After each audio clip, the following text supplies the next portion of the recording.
vai estar morando com os teus chefes, que são os pais, e com os teus clientes, que são as crianças. Eles não deixavam real eu gastar 1 centavo comigo mesmo. Até hoje eu não sei o que é o nome disso em português. La fiesta. Às vezes eram meio festinhas, assim, mas de um jeito muito bom. Oi, meu nome é Ingrid Flores, esse aqui é meu canal. Eu moro há 2 anos aqui em Portugal, mas eu já tive outras experiências morando fora e agora eu tô contando aqui no canal um pouquinho sobre elas. Isso que tu tá assistindo é uma sequência de um outro vídeo que eu publiquei, tu pode assistir clicando aqui em cima. Nele eu contei como é que eu fui parar em Portugal pela primeira vez, como que eu saí de lá pra ir morar na Espanha e fazer um intercâmbio de au pair, e também um pouco do contexto da minha vida naquela época, em 2017. Quem já assistiu esse vídeo sabe que nem era a minha intenção exatamente ser au pair, era apenas uma das possibilidades que eu abri pra mim pra trabalhar morando na Europa. A família me contatou por um site de au pair em que eu estava inscrita, e depois disso a gente passou algumas semanas conversando, se conhecendo, tentando entender qual que era a proposta, até que eu finalmente aceitei e resolvi ir morar com eles. Tá, explicando um pouquinho pra quem não sabe, o programa de au pair é um tipo de intercâmbio que é muito procurado por ser uma opção barata pra quem quer ter a experiência de morar fora. O programa consiste em pessoas jovens, tem limite de idade, que saem do seu país de origem e vão morar com uma família, que é a host family, ajudam a cuidar das crianças e, em troca, recebem acomodação, alimentação e um salário, geralmente semanal, simbólico, para ajudar nos custos de vida. É pouca coisa, mas ajuda com os rolês. A ideia é que a au pair seja tratada como se fosse mais uma pessoa da família. Então, é tipo uma irmã mais velha que mora junto e ajuda a cuidar das crianças e tal, participa das atividades da família e tudo. O programa de au pair mais famoso disparado é o dos Estados Unidos, vai muita gente pra lá. E ele tem um diferencial que é ser regulamentado por uma agência do governo do país. Ou seja, o departamento do estado lá, ele tem umas diretrizes que tanto as famílias quanto as participantes, os au pairs mesmo, têm que seguir. Então, assim, tem a questão de horas, de treinamento, etc. E tem até um tipo de visto específico para quem vai lá ser au pair. Mas o programa de au pair não funciona assim em todos os países, são poucos que têm um visto específico para isso. E na Espanha, que foi o meu caso, tu até consegue se regularizar sendo au pair, mas teoricamente tu tem que tirar um visto de estudos no teu país de origem para que tu possa morar na Espanha e assim tu use algumas horas da tua semana trabalhando com a família e outras estudando espanhol. Tá, mas voltando pra minha história. Eu fui pra Granada no final de fevereiro, exatamente 1 mês depois que eu tinha chegado em Portugal. E eu tava, assim, muito empolgada com a ideia, com a mudança e tal, mas eu preciso confessar que eu tava muito cagada. Tipo assim, eu ia simplesmente sair de um avião, encontrar e conhecer a host family no aeroporto, entrar no carro deles, ir pra casa deles e começar uma vida nova. O que podia ser muito bom, mas também podia ser uma experiência horrível, porque afinal eu tava indo morar com uma família que eu nem conhecia. É óbvio que eu pesquisei bastante sobre a experiência de outras pessoas como au pair, e infelizmente tem muita gente que se ferra. Assim como sempre tem os bons, também sempre tem alguém ruim que contrata com más intenções, pessoas jovens que querem sair lá do seu país de origem para viver uma experiência de intercâmbio legal, etc. E acaba estragando tudo para essas pessoas. Mas no meu caso, eu posso dizer que eu vivi exatamente o contrário disso. A minha host family era composta pelos pais, a Helena e o Manuel, e as 2 crianças, um menino de 4 e outro de 2 anos e meio. E uma cachorrinha também, a Noah, que era a coisa mais fofa. Eles tinham 2 objetivos principais em contratar uma au pair, tá? Um era para ter alguém falando em inglês com as crianças o tempo todo para reforçar o aprendizado do idioma, porque eles tinham visão e sabiam que isso é muito importante para o futuro das crianças. E o segundo motivo é que eles precisavam mesmo de alguém para ajudar a cuidar dos 2, eles ainda eram bem pequenos, e os pais tinham um trabalho que era bem puxado. Eles trabalhavam por turnos, então às vezes era mais de um turno seguido, às vezes era durante a noite toda, durante o dia todo. Mesmo que os turnos deles não coincidissem, não fossem ao mesmo tempo, ainda assim eles precisavam de uma ajuda, porque estando um só com as crianças, ainda assim eles precisavam de um tempo para eles, para fazer o básico, que é dormir, se alimentar, ter higiene pessoal, essas coisas. Mas então, eu cheguei lá, eles me buscaram no aeroporto, me levaram pra casa. E aí, quando eu cheguei na casa deles, eles me entregaram como se fosse, assim, uma carta que explicava em detalhes tudo sobre a rotina deles. Quais dias os meninos tinham outras atividades, que hora eles acordavam, tudo bem certinho. Já era meio tarde quando eu cheguei, então não deu pra gente ficar conversando muito sobre como é que ia ser. Mas eu cheguei no final de semana, então no dia seguinte já deu pra eu começar a entender e me integrar um pouco mais com a rotina deles e tal. Foi uma coisa muito engraçada, assim, porque eu tava vindo de um período já de alguns meses sem ter, de fato, uma rotina e obrigações, porque eu tava um tempo já em Portugal, sem fazer nada, e antes disso eu não tava mais trabalhando em Porto Alegre. Quem viu outro vídeo sabe disso. E também eu já tava morando sozinha há vários anos. Então, eu simplesmente saí disso pra ir morar numa casa com uma família, inclusive uma família nova que não era minha. Então, sim, né, eu notei bastante contraste nesse início, mas não foi de um jeito ruim. Eu cheguei lá, era um final de semana, então a gente pôde ir, né, se conhecendo e tal, eu, a nova filha. E nós já fizemos de cara uns passeios super legais. A gente foi, acho que no primeiro dia, fazer fazer um hiking com as crianças nas montanhas, assim. Eu achei super diferente, sinceramente achei o máximo.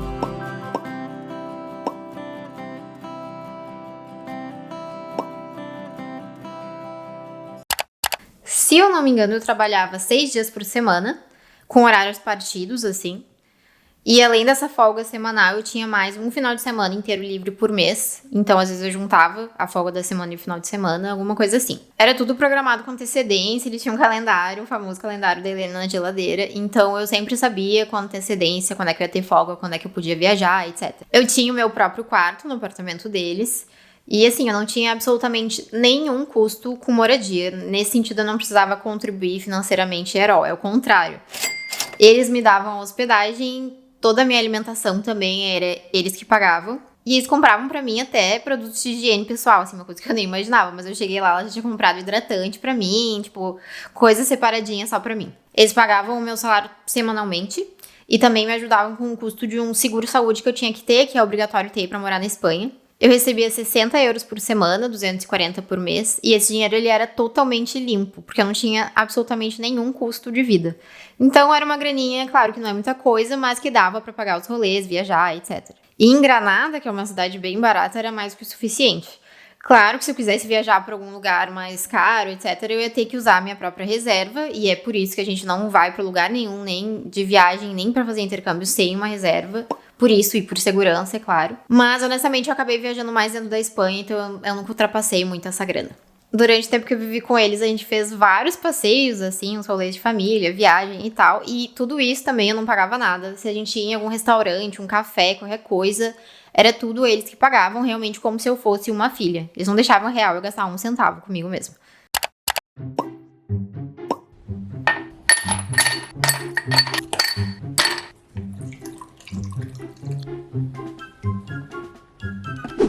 O meu dia a dia cuidando das crianças era assim. Às 7h30 eu acordava os meninos e entregava pra ele as mamadeiras com los cereales, que a Helena chamava, até hoje eu não sei o que é o nome disso em português, mas era tipo uma coisa nutritiva que eu preparava pra eles.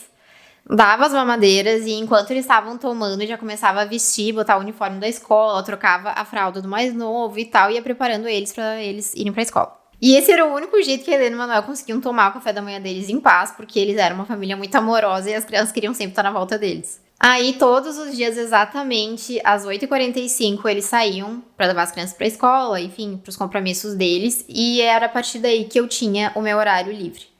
Então, ali, um pouquinho antes das 9 da manhã, até as 2 da tarde, que era quando as crianças voltavam da escola, era o meu tempo livre principal.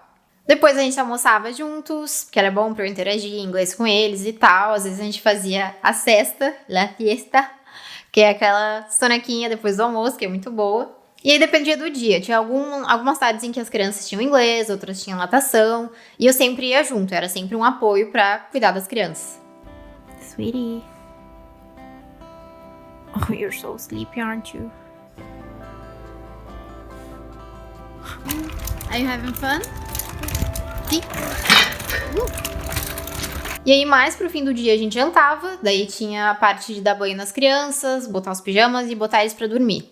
Uma vez por semana era o dia de faxinar, assim, de verdade, o apartamento. E até pra isso, eles tinham tudo coreografadinho, assim, sabe? Por onde começava a ordem. Então a gente sabia sempre quanto tempo ia levar a faxina e tal. Eu, honestamente, não me importo nem um pouco com essa parte, porque eu ajudava a cuidar da casa como eu ajudaria em qualquer casa que eu moraria, entendeu? Então tem que ter isso em conta, tu não tá indo pra ser uma hóspede, tu é mais uma pessoa morando na casa. E era isso, eu peguei essa rotina super rápido, nem todo dia era igual, tinha dias que eu tinha mais tempo livre, tinha dias que menos, mas era isso, meu trabalho era basicamente esse. Como eles tinham uma vida, assim, muito corrida, muito cheia de compromissos mesmo, eles tinham que ter muita organização, muito planejamento e muita disciplina pra conseguir dar conta de tudo. E essa disciplina me fez muito bem, principalmente pra minha saúde mental, nesse momento. Se tu não sabe, não tá entendendo muito bem do que eu tô falando, assiste o outro vídeo depois, que aí tu vai entender. Apesar de a Helena e o Manuel me tratarem realmente como uma filha, a gente acabou ficando muito amigos mesmo, assim. E a gente foi construindo uma relação muito legal. Uma coisa que fez muita diferença é que eles realmente me enxergavam como eu sou. Eles enxergavam a Ingrid, enxergavam a minha personalidade, eles entendiam os meus limites, respeitavam as nossas diferenças. Lembrando que eu tava, tipo, na minha fase início da vida vegana, então, tipo, eu era bem radical com a minha alimentação e eles super respeitaram isso e tal. Então, foi muito, muito bom pra mim mesmo. Uma coisa que eles deixavam muito claro é que a coisa mais importante da vida deles eram os filhos. E também deixavam muito claro que eles eram muito gratos por eu ajudar a cuidar deles. Mesmo que esse fosse, sim, meu trabalho, né? Tô sendo paga pra isso. E isso é um ponto muito importante, tá? Não vai achar que pra ser au pair é só querer morar fora e não gastar com moradia. Tu tem que gostar de criança, tem que entender um pouco sobre o comportamento deles, tem que ser uma pessoa resiliente, paciente, tem que ser muito respeitosa com a rotina e as regras da família. Isso tudo é muito essencial pra participar desse programa. Tu não precisa, assim, se apaixonar pelas crianças, super se envolver com a família que nem eu fiz, mas tem que ter noção de que é um trabalho também, que tu vai ter que te dedicar e não é qualquer coisa. Cuidar de criança exige muita paciência, tem dias que eles não estão muito bem, tem dias que eles estão mais agitados, às vezes eles ficam doentes, tem dias que tu não vai estar muito bem, e tem que lembrar que tu vai estar morando com os teus chefes, que são os pais, e com os teus clientes, que são as crianças. Então, assim, tem que ir com a mente preparada pra isso, pra não achar que é só festa. A vida também não é só trabalho, mas eu acho que é muito importante ter em conta essa responsabilidade, porque às vezes as pessoas vão muito novas pro programa de au pair, nunca cuidaram de uma criança, não tiveram nunca contato com isso, e isso com certeza vai prejudicar a experiência. Mesmo com muito trabalho, com correria, com a questão dos turnos, as escalas deles, a Helena e o Manuel realmente poucas vezes me deixaram totalmente sozinha com as crianças, porque sempre que eles tinham tempo livres, como eles eram pais muito amorosos e dedicados, eles queriam usar esse tempo pra ficar com os filhos. E as crianças eram exatamente o reflexo deles. Eles eram muito amorosos, gostavam muito de estar em família, eram doces, assim, maravilhosos, muito engraçados, às vezes eram meio pestinhas, assim, mas de um jeito muito bom, foi muito incrível.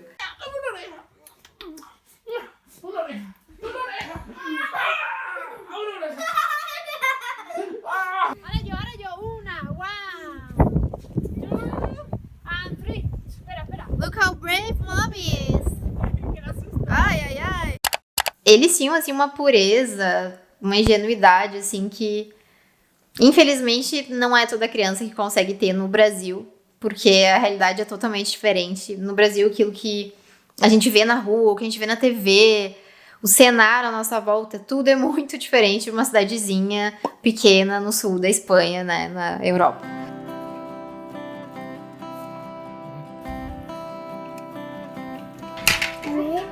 Can I get a kiss?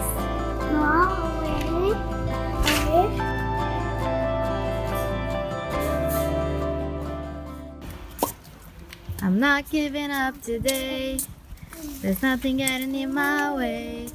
And if you knock me over, I will get back up again. Oh, something goes a little wrong. Go ahead and bring it on. Cause if you knock me over, I will get back up again. Whoa, oh, oh, oh, oh. Mira aqui. Besito. Então, assim, eu acho que eu tive muita sorte de encontrar essa família. Tive muita sorte com toda a experiência. Como eu falei, muita gente se ferra sendo au pair, a família não trata bem, ou às vezes as crianças são mais difíceis, ou a pessoa vai mesmo mais preparada para a experiência. Mas eu acho que eu tive muita sorte não só porque eles moravam na cidade que eu queria morar, mas porque a gente teve uma conexão massa. E a gente virou, de fato, uma família. Não à toa, depois que eu já não morava mais na Europa, eu voltei para visitar eles várias vezes.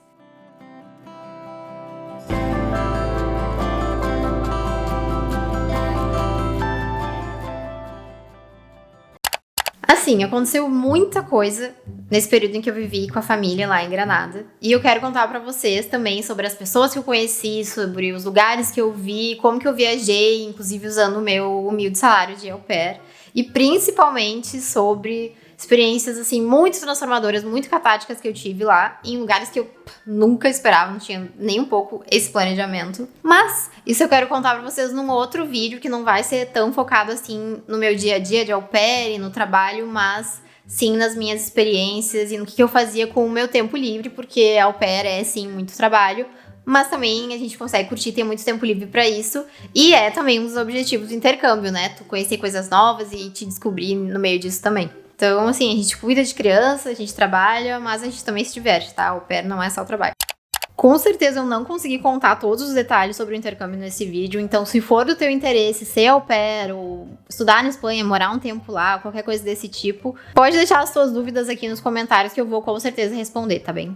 Se tu assistiu até aqui, com certeza tu já entendeu que essa história vai ter uma continuação. Então aproveita e já te inscreve aqui embaixo para não perder os próximos vídeos e saber qual foi o desenrolar dessa história. E eu vou deixar aqui na tela final o vídeo anterior, que é o primeiro dessa série, em que eu conto as minhas histórias de intercâmbio, para tentar ajudar um pouco as pessoas no planejamento das suas viagens, experiências de morar fora, etc. Porque eu acho que com a experiência do outro a gente aprende muito e se prepara mesmo melhor para as situações inesperadas que vêm por aí. Obrigada por ter assistido até aqui, te peço que deixe teu likezinho antes de ir embora e a gente se vê no próximo vídeo. Tchau!